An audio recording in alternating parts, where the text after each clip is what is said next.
Assalamualaikum warahmatullahi wabarakatuh.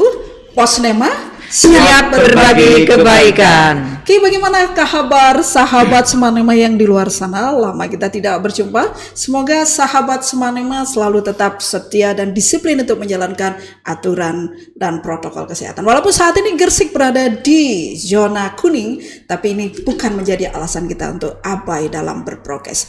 Oke, semoga kita semua dan tetap semangat untuk terus berjalan dalam aturan yang sudah ditetapkan oleh pemerintah agar nanti pandemi akan segera berakhir sehingga kita bisa beraktivitas secara normal.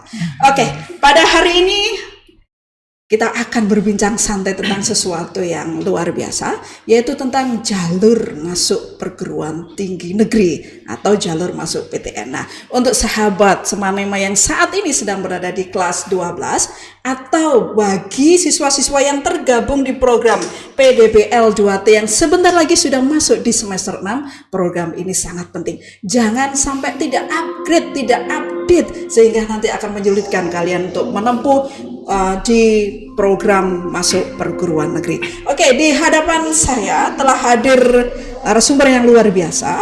Kita sapa bersama-sama nggih. Beliau adalah koordinator BK SMA Negeri 1 Manyar. Kita sapa. Assalamualaikum Bu Juni. Waalaikumsalam. Semua siswa mengenalnya bukan Bu Juni. Masih mereka akan asing siapa sih Bu Juni? Hampir semua di sekolah kita mengenal jenengan dengan nama Miss Jo. Bahkan alumni pun akan selalu mengingat ada seseorang yang luar biasa di SMA karena Negeri namanya 1. Sri Wahjo ini Sri jadi Wahjo. ya nama kerennya Miss Jo. Ejaan lama kali. Ejaan lama. berasal dari masa lampau. Casingnya baru tapi casingnya lama tapi dalamnya masa lalu. Oke, dan tidak kalah luar biasa juga Wakasek kurikulum SMA Negeri 1 Manyar yang nanti akan berbicara banyak tentang program PDBL 2T di jalur masuk perguruan tinggi. Kita sapa. Assalamualaikum untuk Bapak Dr. Andes Ajmain Husain MPD. Waalaikumsalam warahmatullahi wabarakatuh Bu Nurul. Selamat pagi semuanya. Ya, alhamdulillah. Ini adalah program yang sebenarnya kita tunggu-tunggu. Sedemikian hingga nanti siswa kita yang berada di kelas 12 sudah mempunyai bekal yang cukup untuk apa sih yang harus mereka lakukan untuk mempersiapkan dirinya mengikuti beberapa jalur masuk perguruan tinggi. Nah, yang pertama ini khusus kita akan berbicara dulu tentang jalur SNMPTN dulu, baru kemudian nanti kita akan berkembang ke jalur SBMPTN atau yang harus mengikuti UTBK dan lain-lain sebagainya. Oke. Bu Juni, mungkin perlu dijelaskan ke sahabat Semanema yang saat ini berada di kelas 12 dan juga yang ada di PDL 2T, apa sih jalur SNMPTN SMA Negeri 1 Manyar ini, terus bagaimana nanti yang harus diikuti oleh siswa sehingga bisa mengikuti jalur ini dengan benar. Gimana Bu Juni? Terima kasih Bu Nurul, sahabat Semanema yang berbahagia. Perlu saya jelaskan sebentar bahwa jalur masuk perguruan tinggi negeri sebetulnya itu ada 3 jalur. Yang pertama jalur SNMPTN, singkatan dari Seleksi Nasional Masuk Perguruan Tinggi Negeri. Yang kedua adalah SBMPTN, Seleksi Bersama Masuk Perguruan Tinggi Negeri. Dan yang ketiga adalah mandiri, jalur mandiri. Untuk jalur SNMPTN dan SBMPTN itu akan dikelola oleh lembaga yang berwenang, yaitu LTMPT. Kemudian untuk jalur mandiri itu akan dikelola sendiri oleh masing-masing perguruan tinggi negeri. Jadi nanti yang dikawal oleh sekolah untuk siswa kelas 12 adalah jalur SNMPTN, itu yang terutama. Tidak menutup kemungkinan untuk jalur SBMPTN juga, karena tetapi keterlibatan di SBMPTN untuk peran sekolah sendiri itu tidak sebesar dibandingkan SNMPTN.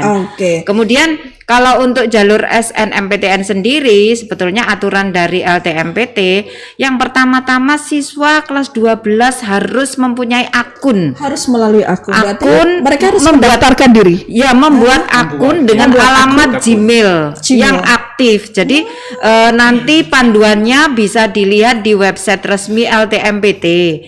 Biasanya kalau tahun kemarin itu seputar sekitar bulan Januari. Januari, Jadi semua siswa kelas 12 yang berniat melanjutkan ke SNPTN maupun SBMPTN itu harus membuat akun di LTMPT, di portalnya LTMPT. Oke, baik.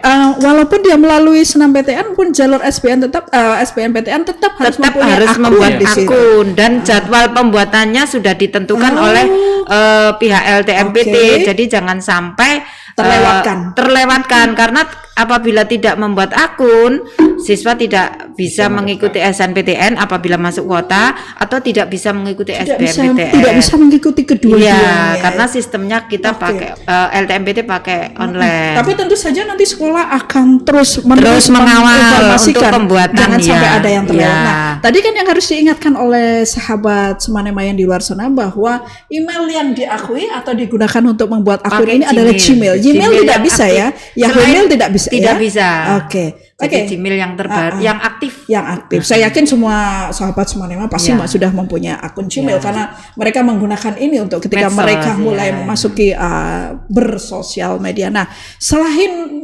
menyiapkan akun email Gmail, apalagi yang harus disiapkan? Data-data apa sehingga mereka tahu benar apa yang harus mereka siapkan? Untuk masuk kuota di jalur SNPTN itu ada beberapa tahapan. Jadi nanti siswa kita dari IPA, IPS dan bahasa itu nanti di laman LTMPT kita bisa langsung mengetahui sesuai dengan akreditasi sekolah kita yang kategorinya A. Itu kita memiliki hak 40% untuk mengirimkan siswa terbaik kita dari IPA 40%, IPS 40%, bahasa 40%. Masing-masing jurusan 40%. Iya, 40%. Oh, bukan 40% dari jumlah semua. Jadi per kelompok peminatan. Per kelompok peminatan 40%. Jadi kalau misalkan siswa IPA dari IPA 1 sampai IPA 8 berjumlah 250, 40%-nya berapa orang? Nah, IPS juga untuk artinya begini, mereka mendaftarkan di akun itu setelah mereka masuk 40% ataukah sebelum mereka masuk sebelum ya? Sebelum. Jadi intinya daftar dulu semuanya. Daftar dulu, membuat akun dulu. Mendaftarkan akun dulu. Walaupun suatu saat nanti dia tidak masuk di 40%, toh untuk akun kepentingan itu bisa untuk di UTBK. Oke, itu yang harus difahami. Jadi pendaftaran akun yang ada di LTMPT harus dilakukan oleh semua siswa yang ada di kelas 12 dan program yang ada di PDPL 2T yang semester 6. Jangan sampai lewat. Dulu kayaknya pernah ada yang terlewat karena tidak upgrade ya, kayaknya satu orang dulu. Ada. Dan akhirnya harus melalui tahapan karena ini yang cukup rumit bukan sekolah tidak mengawal, siswa sering menunda-nunda. Sering menunda-nunda. Sudah diingatkan. Terus kemudian sudah diingatkan alasannya waktunya masih lama seperti itu. Jadi selalu meremehkan. Akhirnya terlewatkan di batas harinya ini. Terus itu kasusnya dulu Bu Yuni, ada siswa yang NISN-nya itu sudah terpakai menjadi milik 2 orang 3 orang. Kok bisa? Nah, itu jadi, tapi mungkin kekeliruannya bukan di sekolah ya Pak ya, karena NISN siswa kita itu ternyata dipakai oleh siswa dari sekolah lain dari Madura. Iya. Ya dari Madura. Berarti ada double NISN memberikan untuk itu. Nah, itu pengurusannya sangat sulit, kita harus datang ke kementerian. Tapi akhirnya bisa. Tapi tentu saja butuh effort yang luar biasa. Sehingga energinya harus habis di situ. Makanya itu diharapkan untuk sahabat Semanema bahwa untuk pembuatan akun itu harus lebih awal. Artinya apa? Kalau terjadi kesalahan, kekeliruan, nanti bisa ada jeda waktu untuk perbaikan. Itu yang harus difahami itu. Jadi lakukan dari awal. Jadi ketika nanti jadwalnya sudah di launching, segera lakukan. Sehingga kalau misalnya sahabat Semanema mengalami kesulitan atau permasalahan di proses itu, masih punya waktu yang cukup. Sedemikian hingga nanti masalahnya bisa segera diselesaikan. Kalau sudah lewat waktu itu yang susah. Jadi ada banyak energi yang dikeluarkan oleh sekolah, baik siswanya juga pasti akan terpikiran sehingga dia tidak fokus untuk jalur-jalur yang berikutnya. Dan kebanyakan gini ya Bu Nur, anak-anak itu meremehkan. Masih lama kok nanti aja. Pas ngurusnya kurang waktu jeda 3 hari, ternyata email ENSN itu menjadi milik orang lain, akhirnya kan ada kesulitan. Akhirnya jadi masalah buat sekolah juga, masalah buat anaknya gitu loh. Oke. Nah, ini akhirnya nanti menuju ke 40% ya. Nanti melalui perankingan atau bagaimana menentukannya? Setelah ada penetapan kuota dari untuk kelompok peminatan IPA, IPS dan bahasa, barulah sekolah itu membuat pemeringkatan. Nah, pemeringkatan sendiri berdasarkan itu juga atas nilai mata pelajaran. Kalau dulu nilai mata pelajaran UNAS, contoh kalau di IPA, sekolah akan membuat pemeringkatan itu dari mata pelajaran bahasa Indonesia, bahasa Inggris, matematika wajib, kemudian fisika, kimia dan biologi dari semester 1 sampai semester 5. Sampai semester 5. Nah, dari situ baru kita cari 40%-nya. Jadi kalau 250, 40%-nya berapa Pak Haji? Ya itu kita cari sejumlah siswa itu. Tetapi LTMPT juga memberikan kebijakan bahwa untuk penetapan pemeringkatan itu tidak hanya didasarkan nilai semester 1 sampai 5. Ada piagam-piagam penghargaan yang bisa dimasukkan. Sertifikat kejuaraan yang menjadi nilai plus dari siswa yang bersangkutan benar. apabila ada nilai yang sama. Oh, apabila ada nilai yang sama dulu. Ya, jadi kalau misalkan 40%-nya kita misalkan 100 kalau 250 ya. 250 40%-nya 100 siswa. Nah, 100 siswa itu rata-rata mereka di mata pelajaran yang 6 tadi, semester 1 sampai semester 5 itu tertinggi berapa, nanti kita grade. Nanti kalau posisinya ada di angka 87 misalkan Bu Nurul ya. Nah, pemilih angka 87 itu kan banyak. Nah, dari banyak itu nanti kita seleksi lagi, bisa dari sertifikat kejuaraan yang dia miliki, kemudian dari kedudukan dia selama bersekolah di sini. Saya pengurus OSIS begitu boleh? Bisa. Bisa juga. Nah, kemudian kedudukan posisi nilai dia semester 1 sampai semester 5, misalkan dia diurutan peringkat itu kelas. Juga ya untuk menjadi pembanding bagi nilai yang sama. Saya pikir malah begini, ternyata itu sudah include di awal. Jadi pikiran saya itu nilai ditambah dengan piagam-piagam, ditambah dengan prestasi akademik, otomatis masuk langsung jadi include di ranking. Ternyata enggak ya. Nilai dulu, baru kalau ada nilai yang sama, baru ditambahi dengan item-item seleksi lagi seperti itu. Dan hasilnya tetap kita rapatkan dengan kurikulum. Gitu. Tapi tetap saja bahwa ini biar menjadi semangat bagi para sahabat Semanema di sana yang saat ini sedang getol-getolnya mengikuti banyak kejuaraan. Tapi tetap bahwa itu sangat berperan ya. Iya, karena sertifikat kejuaraan yang nasional pun tidak serta-merta menjamin yang bersangkutan itu bisa masuk kuota. Karena kalau nilainya tidak masuk. Karena apa?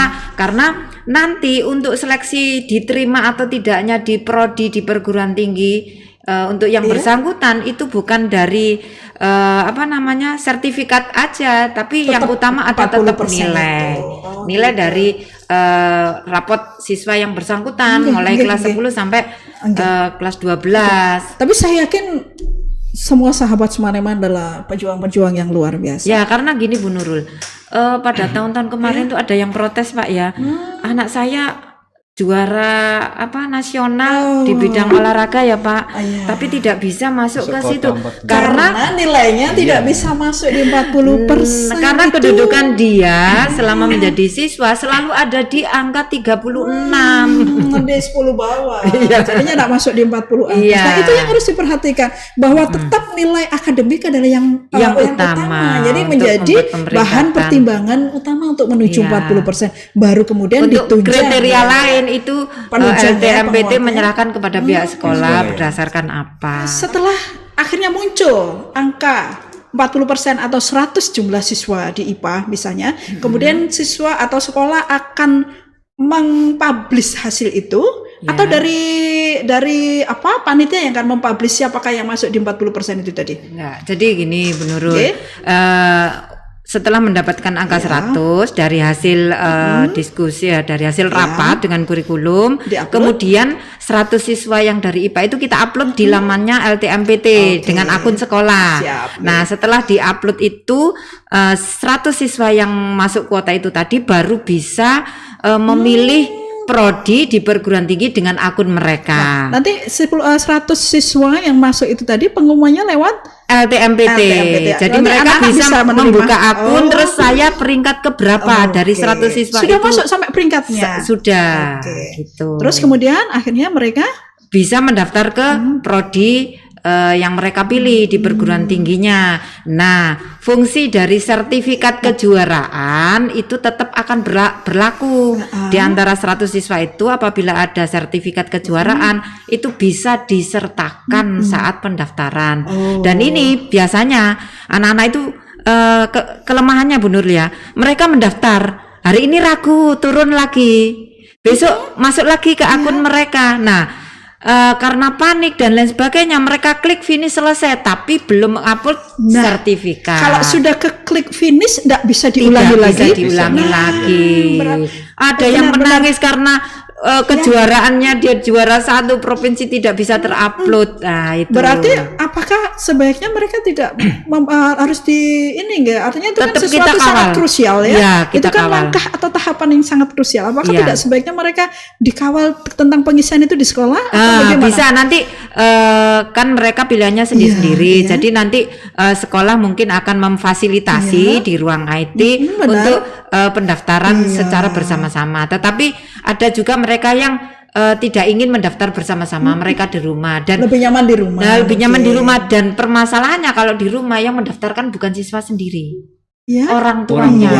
Gitu. Jadi ada informasi yang hilang, yang miss karena orang tuanya yang mendaftarkan seperti itu. Iya benar, saya dulu pernah juga menghadapi masalah seperti ini. Dulu ketika ada siswa dia lupa kemudian memasukkan satu sertifikat atau penghargaan yang sebenarnya itu sangat bisa menambah poin dia. Akhirnya sampai dia akhirnya datang ke universitas yang dituju dan di sana tidak terlayani karena memang itu sudah bukan urusan. Karena sistem. Berarti itu harus hati-hati bagaimana siswa tidak melakukan kesalahan di langkah yang sangat. Itu sehingga kembali lagi Bu Nurul ya. Jadi pada sobat Semanema semuanya, tolong kalau mendaftarkan gitu carilah jeda waktu yang sudah agak lama. Jangan tergesa-gesa. Rata-rata anak kita itu kalau enggak nanti malam ditutup sekarang baru terakhir itu rata-rata. Karena biasanya pada saat itu kan ya, Pak.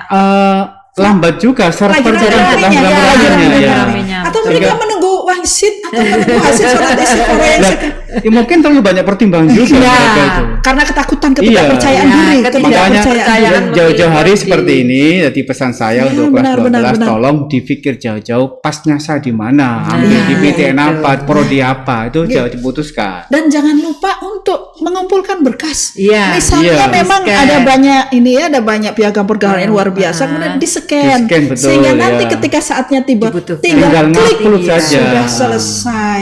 Itu sebenarnya. Nah, itulah. Cuman ini kayaknya ada strategi khusus ya. Tadi dari pihak BK misalnya sering kita ngomong ke anak-anak, pilih prodi yang sesuai.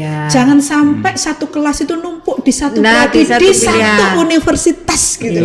Gimana strateginya gimana? Jadi gini, di laman SNMPTN itu juga sudah di laman LTMPT itu sudah dijelaskan untuk pemilihan prodi itu strateginya kan boleh milih 2 pilihan. Punya dua pilihan. Oke. Kita berbicara mengacu pada aturan yang kemarin karena aturan yang untuk tahun 2020 belum ada. Jadi boleh milih 2 pilihan. 2 pilihan itu bisa di 2 perguruan tinggi, bisa juga di satu perguruan tinggi. Tapi kalau dari beberapa studi kampus yang sudah dilaksanakan oleh sekolah kita dan juga mengundang narasumber ke sekolah kita waktu kemarin pandemi awal itu ternyata yang paling bagus adalah 2 pilihan itu ada di satu perguruan tinggi. Di satu perguruan tinggi. Nah, alasannya kenapa tidak di 2 perguruan tinggi? Karena perguruan tinggi kedua yang dijadikan sebagai pilihan kedua tidak berkenan dijadikan pilihan kedua. Kenapa alasannya? Sudah ada yang memilih prodi itu di pilihan pertama. Dan bunyi klausulnya di laman LTMPT itu bahwa urutan pilihan merupakan prioritas. Itu artinya prioritas. Terus yang tadi tidak numpuk di satu jurusan untuk satu sekolah gimana? itu nanti diupayakan siswa tidak memilih prodi yang sama di satu PTN. Iya, benar. Jadi nanti guru BK itu setiap tahun akan untuk mereka yang masuk kuota itu akan diberikan grup tersendiri, kita lewat Telegram. Terus kemudian kita berikan semacam Google Form Bu Nurul ya, untuk menjaring pilihan pertama apa, pilihan kedua apa, di perguruan tinggi mana. Nah, apabila dari 100 siswa itu tadi untuk kelompok IPA itu ada yang sama, itu baru kita kumpulkan mereka. Kemudian kita bandingkan dari misalkan ada yang prodi kedokteran ada 5 orang misalkan Bu Nurul. Kita kumpulkan dari 5 orang itu mereka peringkat keberapa? Jadi urutan SNPTN-nya peringkat berapa? Terus punya sertifikat kejuaraan apa? Perguruan tingginya bagaimana kira-kira. Nah, kalau misalkan dari 5 itu 1 sertifikat kejuaraan ada, dia peringkatnya di peringkat 1. Nah, mereka yang peringkat di bawahnya dengan legowo harus memilih prodi yang sama tetapi di perguruan tinggi yang lain. Kita sarankan, bukan kita paksa. Iya, benar. Tapi apakah ada aturan dari perguruan tinggi bahwa dari sekolah yang sama yang memilih jurusan yang sama itu ada batasan diterima hanya 2 orang saja, 3 orang saja? Ada. Kemarin waktu presentasi perguruan tinggi itu selalu menyampaikan, usahakan tidak ada yang memilih pilihan yang sama di satu perguruan tinggi, karena paling banter memilih 1, apalagi prodinya itu tingkat keketatannya tinggi, semacam kedokteran. Iya, gitu. benar. Jadi memang pernah Bu Juni, kita 2 Bu Juni. Pernah 2 saking istimewanya siswanya. Itu di kedokteran juga kan Pak. Nah, kebetulan itu peringkat 1 semuanya Pak. Waktu itu peringkat 1 sama peringkat 2. Irul sama Jawa. Ya, itu dua-duanya di kedokteran UNER. Sertifikat kejuaraannya juga tingkat nasional, dua-duanya memang. Karena memang dia istimewa. Karena dia istimewa. Beberapa perguruan tinggi memang mensyaratkan berikan kami peringkat 1, 2, 3. Kalau yang Bapak Ibu kirim peringkat di atas itu kita sulit. Dari pertemuan atau info dari perguruan tinggi yang kita kumpulkan. Kalau sedemikian rumitnya, kebayang nggak sih kalau itu tidak difasilitasi sekolah? Tiba-tiba siswa kemudian daftar sendiri buat ini, kemudian dia memilih jurusan. Tapi bisa ini apa ya? dituntut kejujuran Bu Nurul. Iya, benar. Jadi anak-anak itu begini, mereka kita berikan angket. Mereka mengisi. Nah, supaya pilihannya itu tidak diketahui temannya, dia memilih seolah-olah prodinya lain.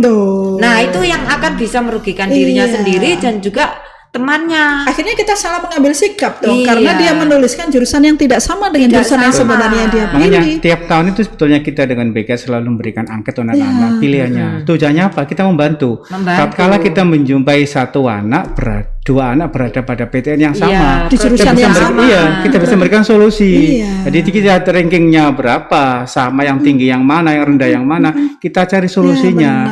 Dan rata-rata anak-anak itu tidak mau, dia nggak jujur, mungkin ada perasaan sungkan, takut tersaingi dan sebagainya. Padahal itu justru menyulitkan mereka sendiri. Iya, betul. Ketika dia tidak jujur, sebenarnya dia masuk di masalah. Karena akhirnya sekolah tidak bisa mengkondisikan dia, tidak bisa mengarahkan dia di prodi yang mempunyai tingkat atau peluang masuknya dia lebih besar. Nah, untuk mencapai akurasi gitu benar ya. Setelah sebelum pendaftaran ada angket, setelah mereka online pun mereka harus mengisi Google Form lagi untuk mencocokkan. Nah, bisa mengakses. Kalau tidak sama dengan yang di ini kan ada akibat enggak? Ada loh. Akhirnya mereka begitu selesai mendaftar mengisi angket lagi, temannya yang jurusan saya kok diambil. Nah, itu problemnya di situ. Bisa merugikan orang lain juga. Dituntut kejujuran. Makanya gini betul, saya minta anak-anak kelas 12 apabila besok BK ngasih angket, tolonglah diisi dengan jujur. Kamu maunya kemana? Pilih di PTN mana? Biar nanti BK bisa memberikan solusi dengan tepat. Karena data yang masuk itu data yang tepat. Betul. Sehingga nggak sampai itu untuk adik kelasnya juga. Jadi pengalaman tiap tahun gitu. Ternyata saya kok dia sama dengan itu, padahal saya lebih rendah peringkatnya. Ya rugikan dia sendiri. Langsung kehilangan harapan. Jadi tapi segala sesuatu yang diawali dengan ketidakjujuran akhirnya juga tidak bagus. Nah, kalau diawali sesuatu dengan hal baik pasti akan mendatangkan banyak kebaikan, baik itu keberkahan. Ayo, masa sih anak atau sahabat semana-mana yang tidak jujur? Nggak ada dong untuk tahun ini. Jangan tak jujur. Harapan kita semuanya jujur sehingga apapun yang ditreatment oleh sekolah adalah treatment yang tepat karena berdasarkan data yang tepat juga. Kalau data yang kita peroleh tidak tepat, akhirnya saran yang kita berikan juga tak tepat juga. Karena tidak sesuai dengan seperti yang terjadi kan gitu. Terus alasan penumpukan di satu prodi di PTN yang sama itu dengan tujuan supaya siswa kita yang 100 tadi benar-benar keterima 100. Benar. Nah, jadi luas perguruan tingginya, prodinya. Dia berada di tempat yang benar. Dia berada di tempat benar. Iya, benar. Yang keterima cuma 30. Nah, karena menumpuk di satu prodi di satu. Dan perlu diingat Bu Nurul bahwa mereka-mereka yang masuk kuota 40% itu tadi itu proses penerimaan di perguruan tinggi di prodinya itu sekitar 20%. Jadi contoh besar sebenarnya. Kecil. Mereka sudah bisa masuk kuota, tetapi seleksinya cuma 20% mereka kesempatannya. Jadi kalau misalkan perguruan tinggi A menerima untuk prodi kedokteran 100, jadi 20 orangnya dari itu. Maksudnya. Nah, 40 orangnya bisa diambilkan dari SBMPTN. Jadi untuk mereka-mereka yang tidak masuk kuota di SNPTN tetap semangat aja, sahabat Semanema. Semakin lama persentase di perguruan tinggi untuk jalur ini semakin lama semakin kecil. Bahkan jalur mandiri semakin lama semakin besar. Mungkin karena otonomi kampus kan otonomi kampus. Mungkin seperti itu. Tapi intinya bahwa ini makanya sering saya ngomongkan ke anak-anak bahwa setiap orang itu sudah ditakdirkan untuk berada di jalur-jalur sendiri. Jadi kalau misalnya di jalur pertama tidak tembus, jangan khawatir karena Allah sudah menuliskan di jalur-jalur berikutnya. Dan terbukti sekarang kalau kita ngecek lagi kemudian memperbaiki data penerimaan siswa kita yang di PTN luar biasa jumlahnya. Banyak. Di jalur-jalur yang sudah ditentukan. Cuman mungkin sebagian dari mereka masih belum lapor. Kayak kemarin Bu Yuna jumlah kita kan 420 yang diterima di perguruan tinggi negeri itu kan enggak lah 388. Banyak yang dari jalur SBMPTN dan jalur mandiri. Cuma mereka jadi lupa lapor kali ya. Saya coba kemarin komunikasi dengan anak-anak alumni, ternyata alhamdulillah kamu sekarang kuliah di mana? Sekarang saya di sini. Loh kok tidak lapor ya? Oh iya lupa gitu. Luar biasa. Padahal mereka itu Bu Nurul, malu. Saya masuk jalur mandiri saya malu gitu, sehingga nggak menyebutkan. Padahal apapun yang kita itu kan hanya jalur masuk. Selebihnya kan mau jadi apa, mau seperti apa kan tergantung perjuangan anak-anak sendiri. Ini ada satu catatan lagi Bu Nurul. Mereka-mereka yang sudah masuk kuota SNPTN apabila mendaftar dan dinyatakan diterima harus dimasukin. Kalau kemudian tidak dimasukin, resikonya dia tidak bisa ikut SBMPTN karena secara sistem dikunci. Kerugiannya itu. Terus kerugian yang kedua, kalau dia ikut jalur mandiri, kalau mandirinya itu mengambil dari nilai UTBK, dia kan nggak bisa ikut UTBK. Karena dia sudah terkunci. Tapi kalau tahun-tahun dulu mungkin masih bisa ya, artinya masih tidak terkunci walaupun dia tidak dimasukkan. Nah itu makanya ketika menentukan jurusan di senam PTN harus sesuai benar-benar dengan passionnya, harus benar-benar berdasarkan hasil diskusi antara orang tua dengan ini. Jangan pilihan satu sama pilihan dua. Tapi ada pengalaman tahun kemarin Bu Joni ya, sudah rundingan sama orang tua, sama ngambil jurusan tertentu, ternyata setelah diterima di SNPTN, orang tuanya nggak boleh, kamu jangan di situ, pindah saja di situ lah. Itu sering terjadi gitu. Soalnya diterima di pilihan keduanya Pak.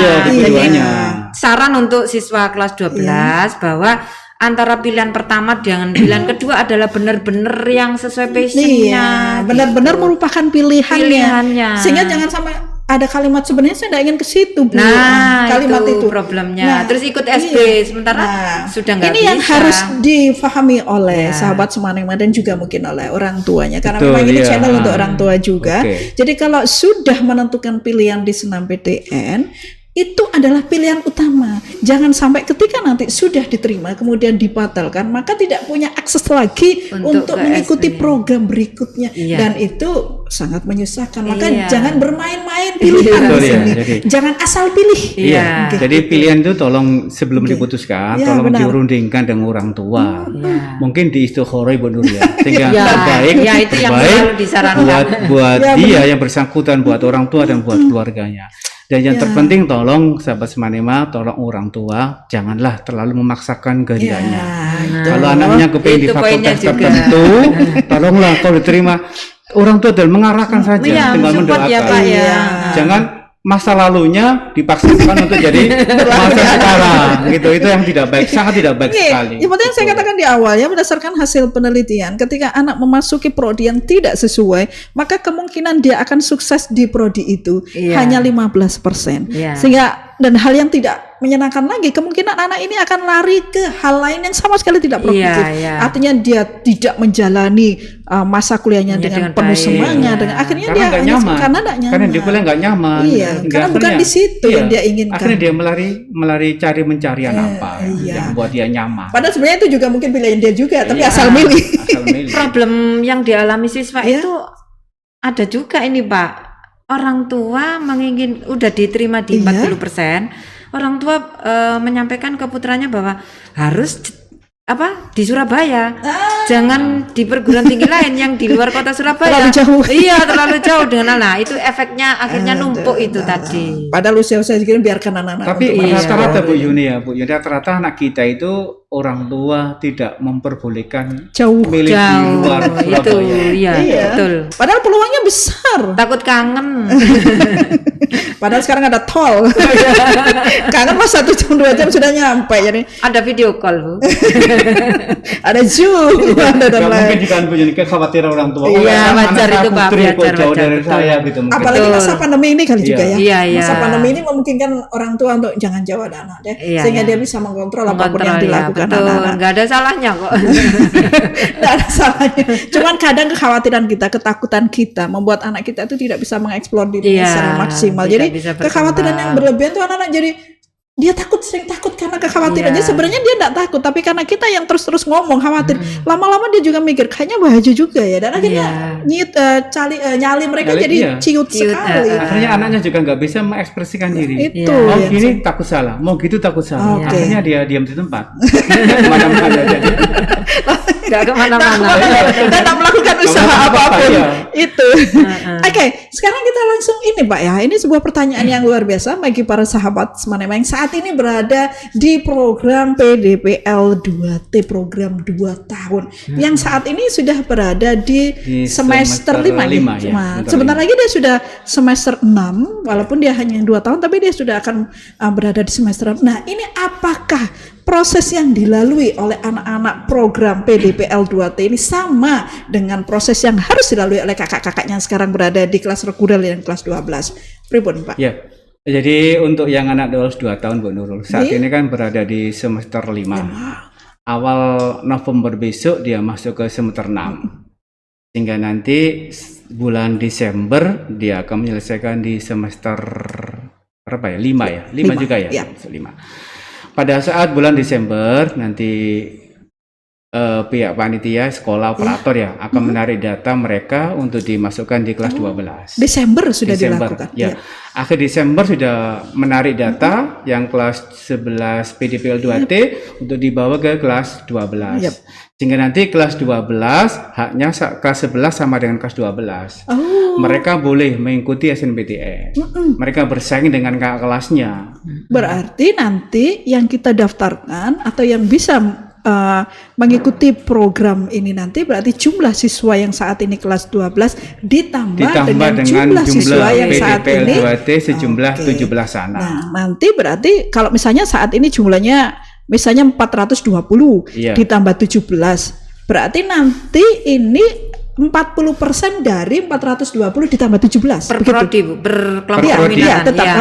Maksudnya nanti kan per program jurusan. Kalau yang PDPL 2 sekarang MIPA-nya kan ada sekitar MIPA 7 anak. Berarti nanti gabung dengan kelas 12 IPA. Misalnya sekarang yang kelas 12 IPA 250 ditambah 7 siswa dari program 2 tahun nanti diambil akan 40%. Jadi nanti kelas 12 nanti akan bersaing dengan adik itu lagi menjadi problem untuk kelas 12. Ini menjadi pengalaman pertama kita, Pak. Ini adalah tahun pertama. Jadi semoga ini tidak membuat sahabat Semanema yang saat ini berada di kelas 12 menjadi ciut nyalinya, tapi menjadi lebih bersemangat.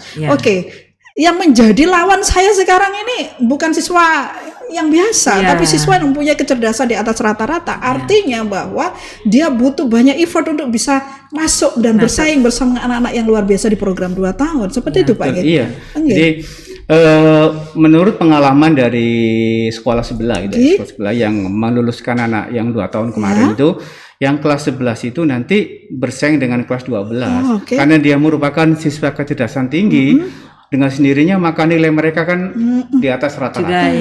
Sehingga posisi kelas 12 nanti itu akan tergeser di MIPA ya 7 anak. Seharusnya anak MIPA katakan masuk 100 akan tergeser menjadi 93 yang 7 dari kelas 11 gitu. Ya. Dan bisa-bisa nanti yang kelas 11 sekarang nanti bisa juga posisinya pada peringkat 1 atau peringkat 5 dan bisa juga. Tapi ini fair kan? Fair.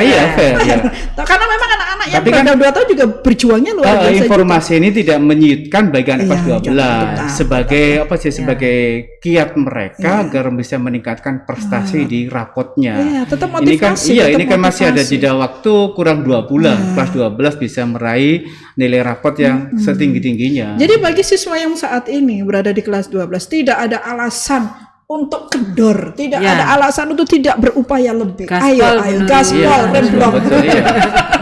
Tapi tidak menjadi itu Pak ya.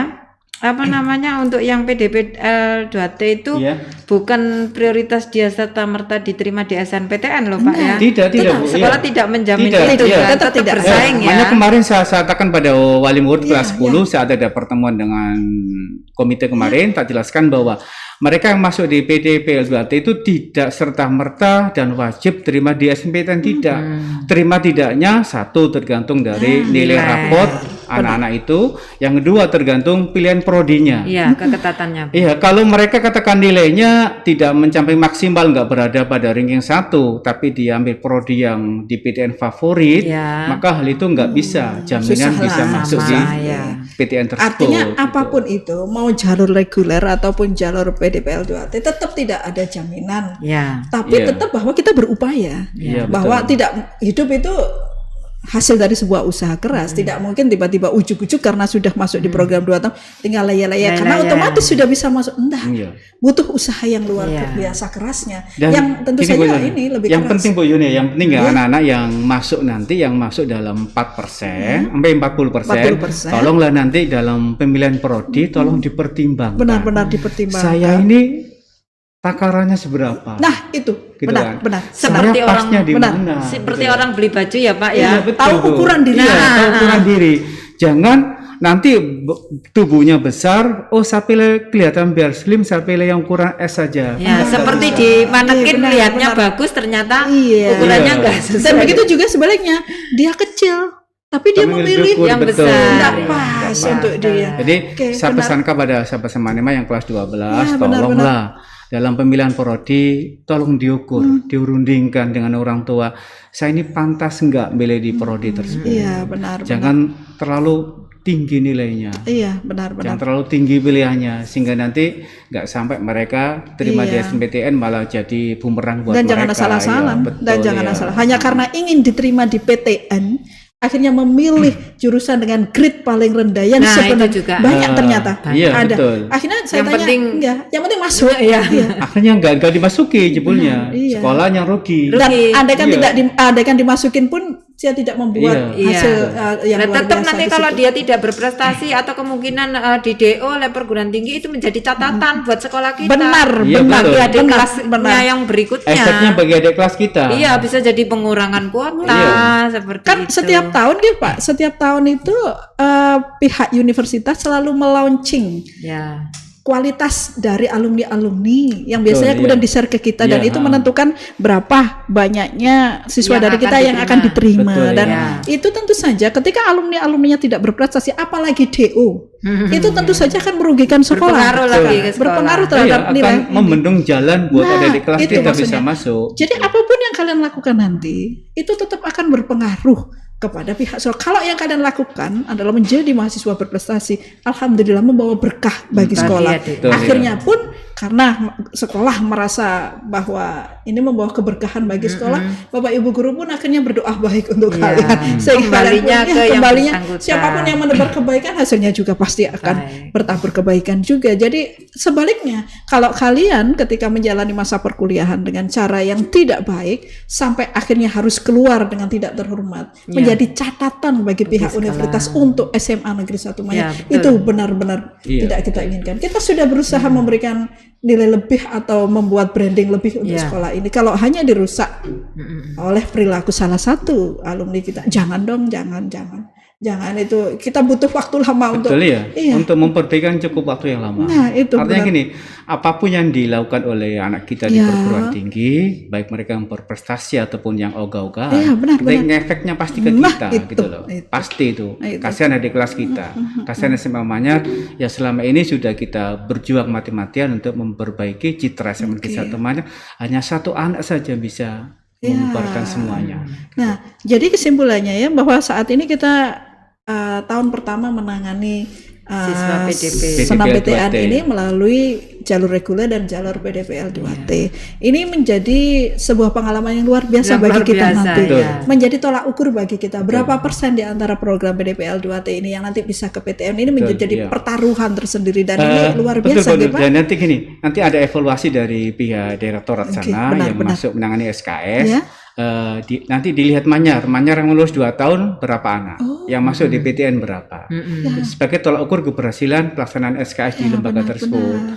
Untuk itu saya minta sahabat SMA yang berada di PDPL 2T, tolonglah nanti berkonsultasilah dengan guru BK kalian, berkonsultasilah dengan kita tim kurikulum. Mungkin sebaiknya kamu ambil di prodi yang mana, di PTN yang mana. Jangan terlalu tinggi lah. Artinya ukur kemampuan kalian. Kalau kemampuannya segitu ya menyesuaikanlah, yang tahu kan kalian semuanya. Jadi nanti yang program pertama ini akan membawa kesuksesan di SKS yang akan datang. Benar. Jadi apapun hasilnya PDPL 2T di tahun ini benar-benar menjadi taruhan untuk program ini tahun berikutnya. Jadi kalau sampai misalnya kita jangan misalnya di tahun ini misalnya yang masuk di PTN hanya kurang dari 5% misalnya, maka tentu saja itu akan mempengaruhi pola pikir dari ini. Jangan-jangan jadi semakin sedikit yang berminat di sini. Nanti bisa habis dengan luar. Padahal yang ikut PDPL 2T itu kan sebuah kesempatan ya Pak ya. Nanti di perguruan tinggi siapa tahu bisa lulus cum laude. Amin. Jadi karena dia sudah terbiasa berprogram 2 tahun di SMA, maka tentu saja di perguruan tinggi mungkin lebih singkat lagi. Mempermudah kan, dia tidak butuh penyesuaian diri lagi karena dia sudah melaluinya di SMA. Dan itu luar biasa. Jadi ini adalah pengalaman yang luar biasa. Memang sih harus butuh kerja keras dibanding yang siswa reguler. Tapi apapun itu, setiap kerja keras selalu membuahkan hal yang tidak sama ketika mereka masuk ke reguler. Oke. Ini adalah perbincangan yang luar biasa, dan ini semoga hal-hal baik yang kita sampaikan di hari ini bisa nyampe di sahabat Semanema yang di luar sana, terutama untuk siswa kelas 12 dan juga untuk siswa-siswa program 2 tahun. Percayalah bahwa yang kita sampaikan adalah sebuah hal yang benar. Jangan dilewatkan saja. Jadi diikuti. Kalau memang ada hal yang harus dikonsultasikan, ada pihak kurikulum dan ada pihak BK yang siap untuk ruang BK kalau ada yang ingin ditanyakan untuk mendapatkan informasi lebih. Oke, untuk berikutnya closing statement masing-masing setengah menit ya, karena waktu kita juga terbatas. Monggo Bu Yuni, apa hal khusus yang harus diperhatikan oleh anak-anak? Silakan disampaikan setengah menit, nanti silakan dilanjutkan oleh Pak Ajumain untuk kali ini. Sahabat Semanema semua yang sekarang sedang duduk di kelas 12, yang pertama yang perlu diperhatikan adalah semangat. Yang kedua, tentukan pilihan prodi di perguruan tinggi sejak awal, karena itu yang penting. Kemudian sesuaikan pilihan prodi itu dengan kemampuan kita, itu saja. Insya Allah nanti akan mendapatkan kesuksesan untuk berikutnya. Ya, saya tambah ya Bu Yuni dan Bu Nurul, yang dikatakan Bu Yuni tadi, tolong sahabat Semanema baik kelas 12 ataupun anak yang PDPL 2T harus kalian pilih PTN prodi sesuai dengan apa yang kamu minati, sesuai dengan kemampuan kamu. Terus yang kedua, pada saat BK memberikan angket, tolonglah diisi dengan jujur pilihan kamu di mana, prodi apa, di PTN mana. Artinya bahwa angket yang kita terima itu ya tentunya membantu kalian. Tatkala ada satu PTN yang diserbu oleh 10 anak, nanti kan membahayakan kalian semuanya. Maka BK memberikan solusi terbaik. Jadi jangan pernah ragu dan bimbang dalam mengisi angket yang akan dikirim oleh BK nanti. Yang ketiga, anak-anak dari awal ini tolong dipikir jurusan apa yang pas buat kalian. Dan tolong nanti pada saat mendaftar jangan terlalu lama, dipikir terlalu lama sehingga waktu hari-harinya pelaksanaan ditutup, akhirnya nanti kamu yang rugi. Server kan diserbu oleh seluruh Indonesia. Jadinya lambat. Jadi tolong dipikir baik-baik. Tahu sudah saat ini tolong sudah dipikirkan, sudah menemukan jawaban yang pas pada saat kalian mengambil prodi di PTN nanti. Dan jangan lupa untuk menyiapkan semua berkas yang dibutuhkan untuk pembuatan akun dan proses-proses berikutnya. Oke, untuk sahabat Smanema di luar sana, ini adalah pembicaraan yang luar biasa dan semoga ini bisa menginspirasi, bisa menginformasi sehingga kalian benar-benar tahu benar apa yang dilakukan untuk mengikuti berbagai jalur masuk perguruan tinggi negeri. Semoga ini menjadikan sebuah motivasi, semoga ini bisa menjadikan penguat bagi kalian untuk terus melakukan effort yang lebih baik dan lebih baik lagi untuk masa depan kalian. Oke, saya ingatkan lagi jangan lupa untuk tetap like, subscribe, and comment di YouTube, di channel YouTube kita Smanema Gresik Official agar kami tetap bersemangat untuk terus mengabarkan hal-hal baik dan inspiratif. Oke, saya pikir kita bisa mengakhiri ini dengan cara yang luar biasa. Mari kita memberikan semangat untuk anak-anak kita. Posnema siap berbagi kebaikan. Terima kasih. Assalamualaikum warahmatullahi wabarakatuh. Waalaikumsalam warahmatullahi wabarakatuh. Selalu tegakkan Panji ST.